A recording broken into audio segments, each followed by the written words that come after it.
Now let's start learning Python syntaxes by performing some basic arithmetic operations.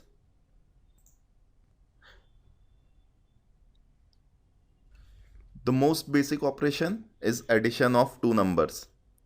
We can use plus symbol to do that. So we will write 2 plus 2 and we will execute this cell by pressing Alt or Enter. You can see we are getting result as an output. Second arithmetic operation is subtraction. We can use minus symbol. So if we write 5 minus 2 and execute it, we are getting the result. Next is multiplication. We can use asterisk symbol to multiply two numbers.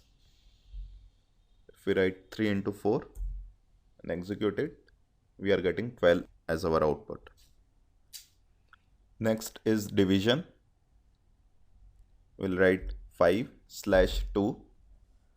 Now to use power or exponential functions, we can use two asterisk symbols. So if I write 5 asterisk asterisk 2 means that we are squaring 5. Next is modulus or remainder function. It will return the remainder of the division. So if I write 5 modulus 2, we are getting 1 as our result. So if we divide 5 by 2, we get 1 as a remainder. We can also use multiple operators. So I can write 5 into 2 plus 4.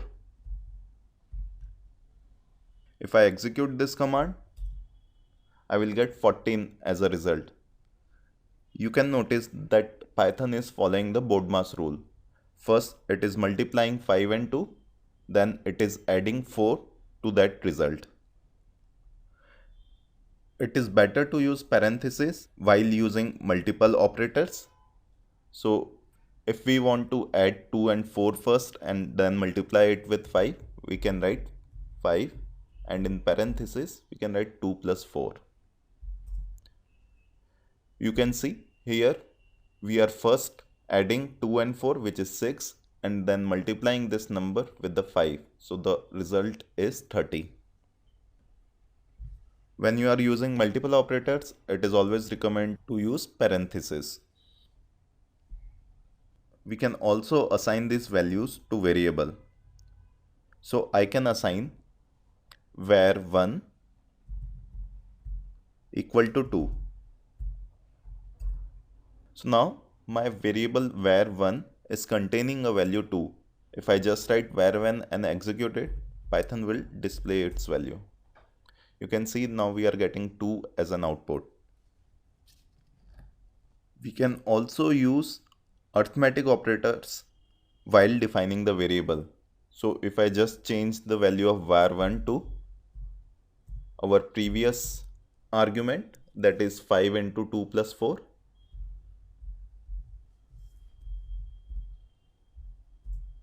our var1 will now contain a value 14. You can also notice that we have replaced the value 2 with value 14. So if you reassign value to some variable, it will just replace that value. Now Python also supports comparison operators. So if I write 5 greater than 2, the result is true. Similarly, it also supports less than equal to, and more than equal to. So for example, I can write 3 less than equal to 2. The result should be false and we are getting false as our output.